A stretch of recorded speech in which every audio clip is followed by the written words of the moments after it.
Hey, you are watching Steph with Steph on the Pedal. If you are going to sign up for Instacart, make sure you use my code below. So today I just want to talk a little bit about some issues that I've run into driving with Instacart or shopping with Instacart during the coronavirus that I thought may be helpful to those of you that are just starting out.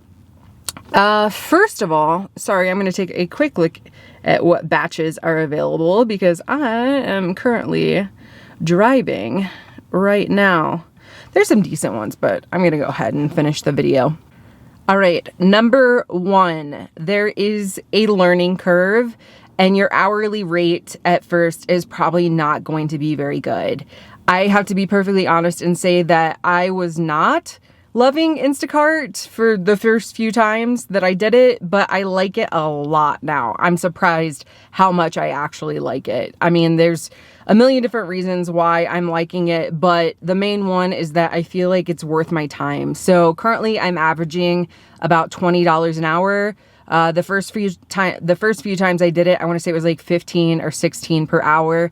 And I'm thinking that hourly rate is probably going to go up for me as I'm still kind of learning, but I imagine that I will pick it up a little bit, get a little bit faster at it. But just anticipate that you're going to be kind of slow at the beginning. And there are a lot of things happening right now that wouldn't be normal Instacart shopping, and you're having to learn at a very difficult time. Number two, there is some kind of weirdness surrounding the tipping. Customers can tip percentage based. So if someone has an order and you have to refund a lot of items, their total amount is going to go down. So therefore, the percentage that they said you're going to get is not what you're going to end up with at the end. If that makes sense. So, all right. The third issue is that, at least where I am, stores are not stocked well. There are shelves that are completely empty.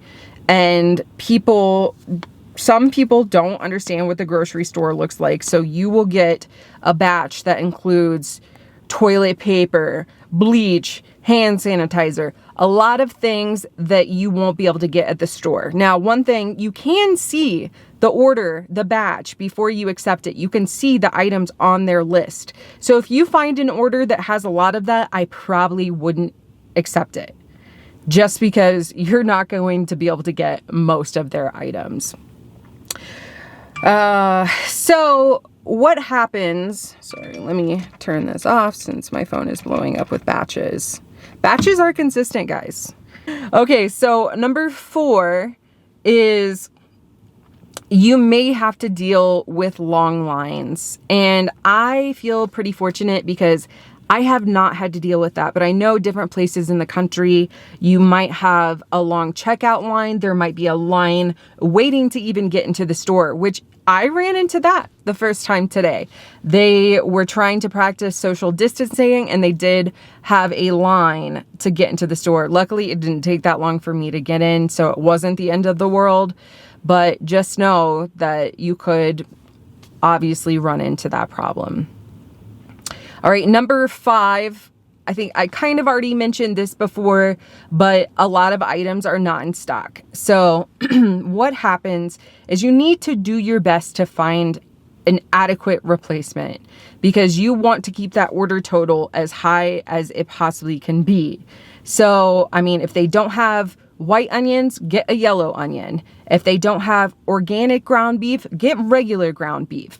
Just let your customer know ahead of time to watch their app for these changes because they can approve them or choose not to approve them if they'd like. But it's kind of, you get what you get right now. That's the way that I look at it, at least, because I mean, a lot of stores I go into, there's no meat at all, or they just might not have any chicken. A lot of stores, eggs, like no eggs. I substituted liquid eggs the other day for someone that wanted a carton of eggs.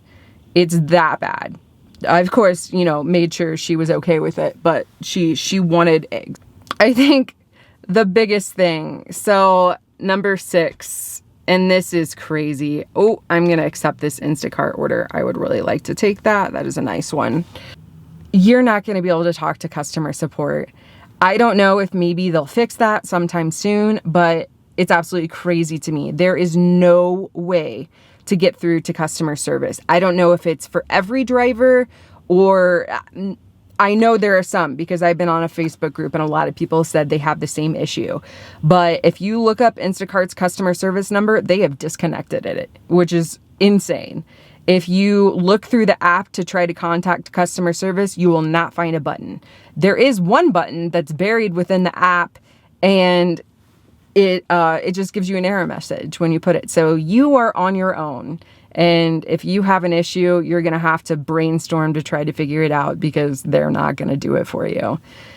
With that all being said, I still do really like Instacart. I think that at this point in time, it's a good way to make some cash. So sign up if you want. Use my code. Make sure you follow the instructions. Subscribe to my channel. I'll make more videos like this. Give this video a thumbs up if it was useful to you. Hit the bell notification icon so you can see my next upload, and I'll talk to you soon.